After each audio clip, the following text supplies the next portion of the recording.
And everyone will say amen and amen. Hallelujah. Thank you, Lord. You can be seated. Sige po, pwede po tayong maupo. Good morning po sa ating lahat. Ako po'y naatasan na ipanalangin ang pamilya to have an unshakable relationship in the family, to establish our family altar, and to have a deeper love and respect between husband and wife. An unshakable family is a godly family, meaning they have a personal relationship to our Lord. They have intimacy with God. They fear and revere God and trains their generation or children in the ways of God. There are 4 signs. Bago po tayo manalangin, 4 signs of having an unshakable family that is deeply rooted in Christ. Napangiti po ako kaninang morning watch kasi kung ano yung mga sinabi ni Pastor Herbert, yun din po yung sasabihin ko. That's why napakahalaga po na that we are united in spirit. Ano po? Una, an unshakable family that is deeply rooted in Christ. First and foremost, they seek God. Lagi po nating hinahanap ang Panginoon as a family. Ang mga pamilyang hindi po hinahanap ang Diyos, they are weak, mahina. Kaya konting problema lang po, laging may away sa loob ng tahanan. Ang sabi po sa Psalm 105 verse 4, seek the Lord and His strength, seek the Lord continually. Just like the old saying says, a family that prays together, it stays together. It builds strength sa family kapag ang pamilya po ay sama-samang dumudulog at hinahanap ang kalooban ng Diyos. When we seek God, syempre we focus on Him. Together as a family, we seek God's presence, His will, His guidance. It means we are dependent on God as a family. Marami pong mga pamilya, akala nila pera ang kanilang inaasahan sa buhay. Wala pong masama na maghangad na gumanda ang buhay bilang isang pamilya. But this is one thing na aking napatunayan. Buti na lang. Kami po ni Pastor Bong, ever since mag-boyfriend po kami, sumasakay na po siya ng barko.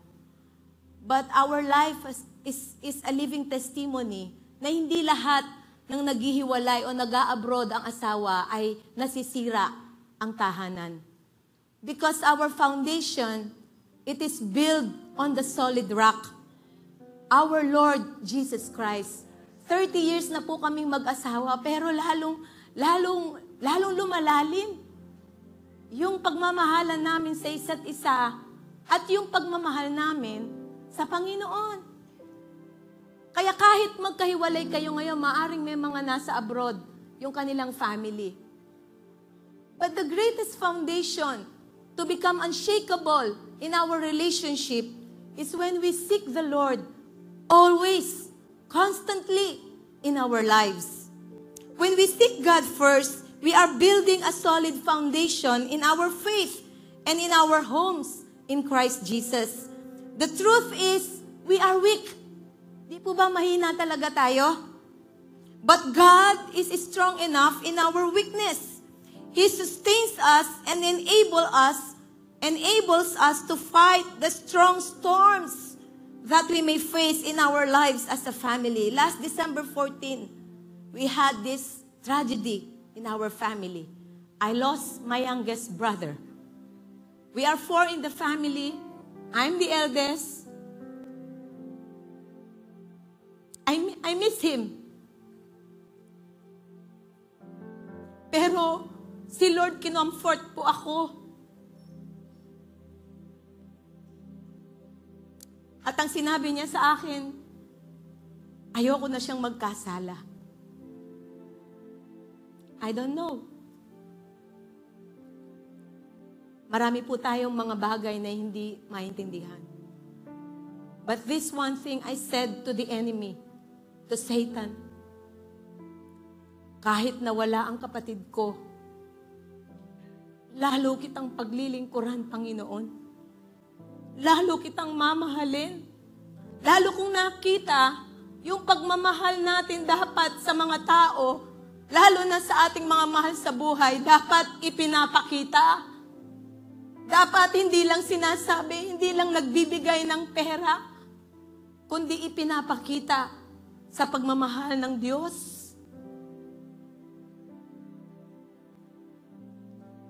As a family, we just don't seek God once. Pag may problema, pag may wala, doon mo lang hahanapin si Lord. No. Ang sabi ng ating binasa, Psalms 105, seek the Lord constantly. So that when big storms in life comes, we are ready to fight the battle, to fight with the Lord, and to be unshakable in the Lord. Those who are unshakable families, they don't only seek God, they serve the Lord. They serve God as a family. When we serve God together as a family, we develop a strong and unshakable faith. Iisa yung ating lengguwahe. Kasi iisa ang ating Diyos na pinaglilingkuran. Mula sa mga magulang hanggang sa mga anak. That's why parents, let us model to our children. Nakasalalay ang spiritual na kalusugan ng ating mga anak sa ating mga kamay, sa ating na mga magulang. I love what Joshua says in Joshua 24:15. Dapat memorize natin lahat to. Choose this day whom you will serve. Pero ang sabi niya, but as for me and my house, we will serve the Lord. Pakiulit nga po. But as for me, amen. Dapat yan po yung lengguwahe natin sa tahanan, sa bahay. An unshakable family does not only seek and serve the Lord. They speak the truth. And what is the truth? It is the Word of God. Dapat sa bahay, ang laging naririnig sa bahay, the Word of God. The Word of God. Hindi po mura. Hindi po mga negative words. Hindi discouraging words. It is the Word of God. We have the unshakable truth of God. His Word. Parents, be honest to your children, and children, be honest to your parents. Psalm 27 verse 5 says, open rebuke is better than secret love. When we do not rebuke our children, when we do not correct them, ano po? We do not love them. Kaya sabi ko po, never akong maging konsentidor na nanay. Minsan po dito sa school, sabi ko, ma'am, kung kailangan paluin ng aking mga anak, paluin mo. Pero bawal na po pala ngayon. Ano po? Kasi marami pong mga magulang, konsentidor. Mali na yung ginagawa ng anak. Hindi pa kinokorek. Open and honest communication is characteristic of faithful and loving relationship. We need to learn and appreciate honest criticisms inside the family. We need to accept corrections. It is a sign of genuine love when we are reprimanded, when we are being rebuked. Kaya mga anak, kapag tayo'y pinangangaralan ng magulang, huwag tayong magagalit o magtatampo. It means they love you.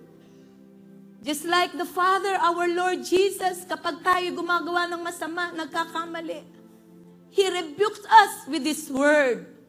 He corrects us with His Word. Because His Word is truth. Napatunayan ko sa buhay ko, 30 years, since 1994, I was born again. I got born again. Napatunayan ko, totoo, ang salita ng Diyos. That's why now we have a peaceful family, a happy family, a blessed family because of Jesus. Not because of what we have, but because we have Jesus in the family. Alam ko po, alam niyo po yun. And number 4 last, an unshakable family that is deeply rooted in Christ shows unconditional love. Hallelujah. Palakpakan po natin ang Panginoon. Naalala ko si Jesus. He loved us. No? At our worst, when we were sinners, minahal na tayo ng Panginoon. It is impossible not to hurt our family. Jesus said, it is impossible that no offenses should come. In Luke 17:1, sabi nga, mula kanina yung mga words na naririnig ko, no? Sabi ni Bishop kanina, madalas sa salita, hindi sa pera sa salita, nasasaktan natin ang mga mahal natin sa buhay. That's why parents, be careful with our words. Lalo na sa bahay. Pag naririnig ko po yung mga mura, yung mga negative words na sinasabi ng mga tao, naaawa ako sa mga anak. That's why parents, husband and wife, dapat makilala nila si Kristo upang magabayan nila ang kanilang mga anak palapit sa Kanya. That's why we need to love like Jesus. When we always think of how God loves us despite our sinfulness, it will be very easy for us to love and forgive others, especially our family. Bakit po kaya mahirap magpatawad o madaling magpatawad sa ibang tao na hindi mo naman kaano-ano? Pero bakit sa iyong pamilya, hirap na hirap kang magpatawad? Marami pong ganyan. Natapos ang Pasko, merong hindi kinausap sa family. Dapat sa Christ in you, wala pong ganon. Amen? We need to love like Jesus, unconditionally. To love unconditionally, we need to be deeply rooted in love with Christ. Di ba yung Deuteronomy 6:5 and Mark chapter 12:30, isa lang po yung sinasabi, love the Lord your God with all your heart, with all your mind, with all your soul and strength. Dapat nasa puso yun. Hindi lang po sinasabi, love the Lord with all your heart. Alam niyo po, kapag lagi kong iniisip na mahal ako ng Diyos kahit makasalanan ako, nagiging madali sa akin ang mahalin ang ibang tao. Kahit na nilalait ako, kahit na minamaliit ako, maliit na nga ako, minamaliit pa ako. But that's the way we love. Just like Jesus, it is unconditional. We have been loved and forgiven. Let us love and forgive one another as a sign of our love to our family. Let us forgive. Because when we love, we easily forgive. Just like Jesus. Si Lord nga, hindi ka pa humingi ng tawad. Pinatawad ka na niya on the cross. It is the love of God that binds us together as a family. Ang sabi po sa Colossians 3:14, sa Tagalog, at higit sa lahat, taglayin ninyo ang pagmamahalan na siyang nagbubuklod.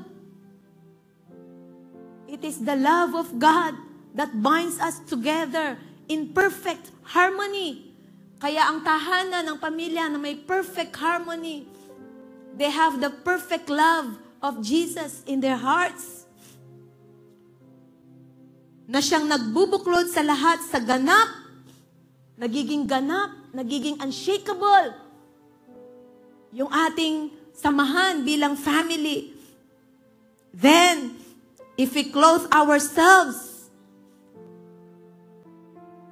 with the love of God, we are unshakable family, deeply rooted in Christ. Amen. Let's close our eyes and pray. Let us pray for our own families. Let us build a godly people that is deeply rooted in Christ and unshakable. Sige po, open your mouth. Prophesy. Declare to your family the prophetic word, the promises of God in your life as a family. Bless your husband. Bless your wife. Bless your children. Bless your sister-in-laws, your uncles, your relatives. Lahat ng maalala ninyo, pagpalain ninyo sa salita ng Panginoon, sa pag-ibig ng Diyos. Oh Father, we worship you, Lord. We honor you. We thank you, Lord, for making us your family. We are, Lord God, your sons, your daughters, oh God. We are your family, Lord. And thank you for giving us our earthly families in this earth, oh Lord, that we can express your love to them, oh God. You have given us family, Lord, to express, to extend your love through us for them, oh Lord.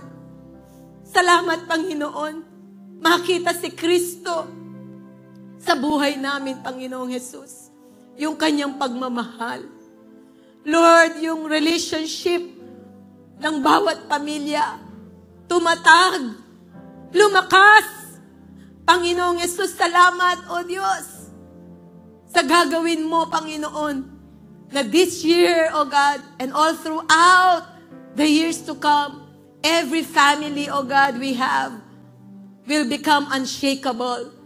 That no matter, O God, what problems, storms in life, may we face in this life, Lord, as a family, we will never be shaken because we have our solid rock, our firm foundation, our cornerstone, our Lord Jesus Christ. Marami pong salamat, Panginoon. We thank you, Father, for strengthening every family today, O God. We declare your promises to every family, O God. We represent, Panginoon. Marami pong salamat, O Diyos. Maging ang CIY family po namin, Lord, i-bless mo po, Panginoon. Lalo kaming magkaisa sa paglilingkod sa iyo, sa pagsunod sa iyo, sa pagmamahal sa iyo, sa pagdadala ng kaluluwa sa iyo, Panginoong Hesus, upang ang iyong kingdom ang maitayo, Panginoong Hesus. Marami pong salamat, Lord. Thank you, Jesus. Let's pray to have our family altar. We thank you, Father. Sige po, pag-pray natin, magkaroon tayo ng family prayer, ng family altar. It may not be every day, but at least as a family, let us come together in prayer. For us to be unshakable, we need to pray together as a family. Panginoon, marami pong salamat that you have shown us the example, O God, on how to be strong, on how to have unshakable relationship, Panginoon. Dahil ikaw, Lord God, laging nakikipag-usap sa Ama. Yung relasyon mo sa Ama, Panginoon. It is constant, Lord God. Lagi kang nananalangin kasama ang Ama. Kasama ang banal na Espiritu Santo.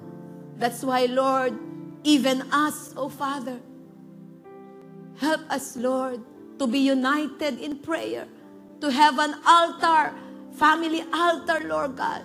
To always call on your name as a family, O God. Or we may, Panginoon, maaring iba nasa malayo, nasa abroad. Still, Father, we can pray, Panginoon, and have our family altar, O God. Panginoon, marami pong salamat for showing us to have our family altar.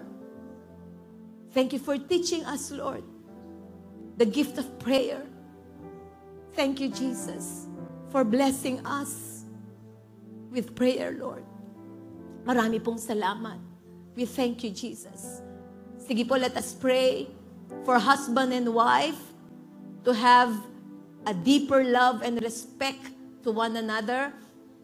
Siguro kung nandyan po inyong asawa, maghawak kamay po kayo and you pray with one another. You go to your wife, go to your husband, you pray for one another.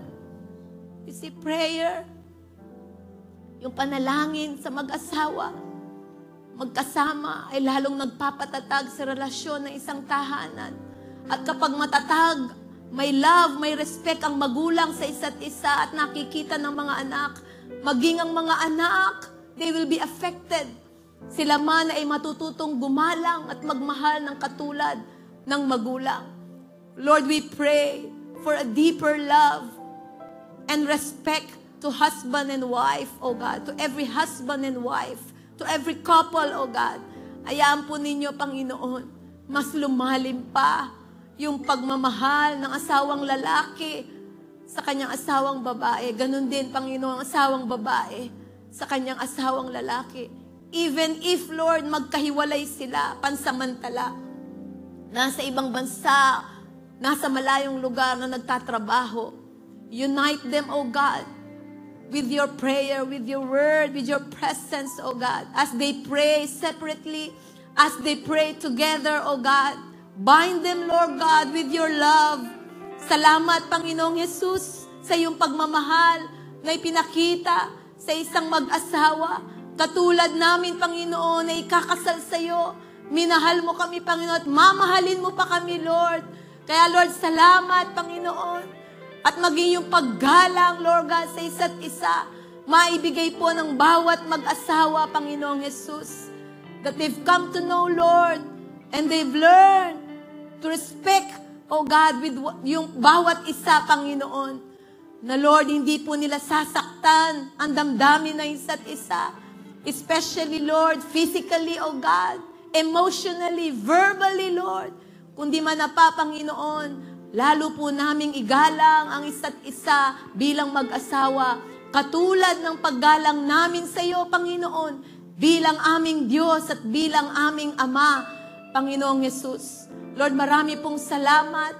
We thank you for giving a deeper love and deeper respect sa bawat mag-asawa, Panginoon. And I bless every couple in this room, Lord God, at maging yung mga nasa online. At kung wala man po sila, Panginoon, asawa, maaring sila po'y byuda na, Lord God, o maaring sila na lang mag-isa. Lord, I bless them, O God. Yung pagmamahal mo ang maramdaman nila. Yung pagpapala mo, yung salita mo, yung mga pangako mo, ang maranasan nila, Panginoon, sa kanilang mga buhay. Maraming salamat, Panginoon, for the gift of family, Lord God, that we have. We thank you, Jesus, and we honor you. We are unshakable and deeply rooted in Christ because we have an unshakable God through Jesus our Lord. Marami pong salamat, Panginoon. We bring back all the glory and honor to you, Lord, in Jesus' mighty name. And everybody will say, Amen and Amen. Glory to God.